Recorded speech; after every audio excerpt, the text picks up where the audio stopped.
Remember how there was a custom in biblical times where the people were allowed to release one prisoner of their choice, and they chose to release Barabbas? Okay, let's go down the rabbit hole. All right, let's see it. So first of all, there is no record of this custom except in the Gospels. So it likely doesn't exist historically, and it's most likely just a biblical narrative trope. I would agree with this assessment. But why? So the goal for the author of Mark was most likely to rhetorically condemn the audience that was there that day by representing them rejecting the Son of the Father who offers deliverance through self-sacrifice, through peace, through loving one another, and choosing the Son of the Father who offers deliverance, failed deliverance ultimately, through violent insurrection and through murder. So it's giving them two alternatives to choose from and showing them choosing murder and violence over peace and self-sacrifice.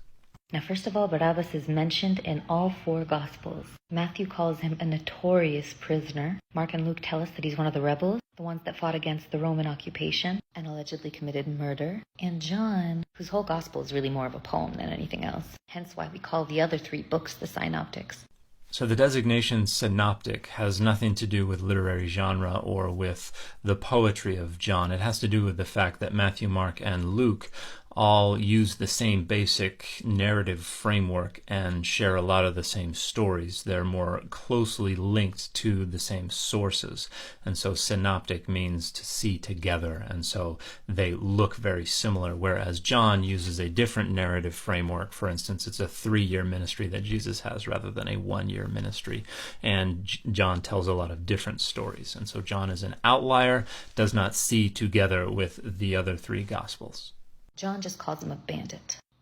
So the word that John uses in Greek is listis, which can refer to like a highway robber or a bandit, but there's a spectrum of meaning, and on the other end is insurrectionist or revolutionary. And in this context, that's almost certainly what John is using the word to refer to. So very similar to how Barabbas is described in the other Gospels. But let's go back to Matthew, because while the other 3 refer to him as simply Barabbas, Matthew says his name is Jesus Barabbas.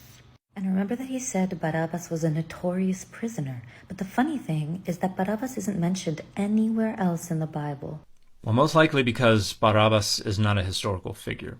But at the same time, there are only 4 texts in all the Bible that narrate the time period of Barabbas's career and most likely Barabbas's life. Matthew, Mark, Luke, and John, and all 4 of those do mention him. So Matthew 27:16 goes like this. At the time they had a notorious prisoner named Jesus Barabbas. So when the crowd had gathered, Pontius Pilate asked them, "Which one do you want me to release for you? Jesus Barabbas or Jesus who they call the Messiah?" For he knew that it was out of self-interest that they had handed Jesus over to him. That's Matthew 27:16-18. Now before I get into all the etymological fun that is going to blow your mind, let me just lay out a little brief context. By they who had handed him over, Matthew means the priests. They had handed Jesus the Messiah over because he was challenging their teachings, exposing their corruption. Remember how he flipped the tables at the temple and stuff? Another story that I can get into if you want me to. Let me know below. But anyway, while the priests wanted to get rid of Jesus Christ, Pilate and the Roman officials wanted to get rid of Barabbas, because Barabbas and his people challenged his colonial authority. So this context seems to be trying to historicize what's going on here, but if this were historical, the last thing that they would want to do with an insurrectionist is let him go. We know that in 70 AD, after Jesus' death, the Romans were kicked out of Israel. So that's not even remotely true, but if I recall, this creator may have corrected themselves in the comments. Now let's get into the etymology. Jesus Barabbas would be Yeshua Barabbas, and Yeshua means God saves. It's a shortening of the name Yehoshua. So Yeshua, which is a shortening of Yehoshua and was most likely pronounced something closer to Yeshu by Galileans at the time, is also just the word for salvation. But Barabbas contains a word that remains untranslated from its original Aramaic, even in the Greek versions of the Gospels. Well, the name has 2 total words in it, and neither of them are translated because it's being represented in Greek transliteration. And that's the word Abba. Jesus uses it alongside the word father or pater in Greek. in Mark 16 when he's at Gethsemane. I don't think it's accurate to say that Jesus uses the Aramaic word alongside the Greek word. I think it would be more accurate to say Jesus uses the Aramaic word and then the author provides the Greek translation.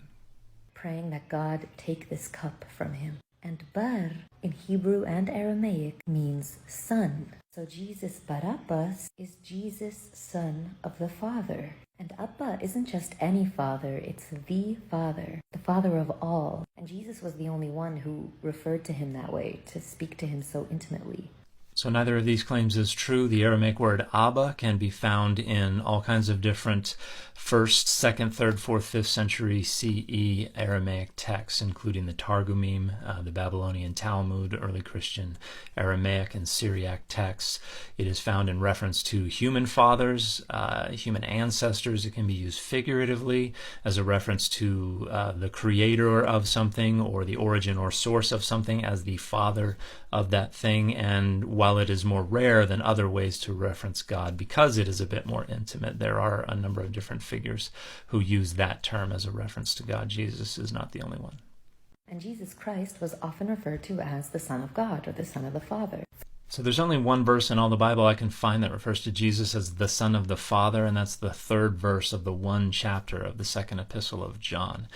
But obviously there's a lot of resonance between that title and the way Jesus is represented in the Gospels, and that's part of this rhetorical goal of condemning the audience that was there by showing them pick between the violent insurrectionist putative savior and the peaceful sacrificial lamb putative savior.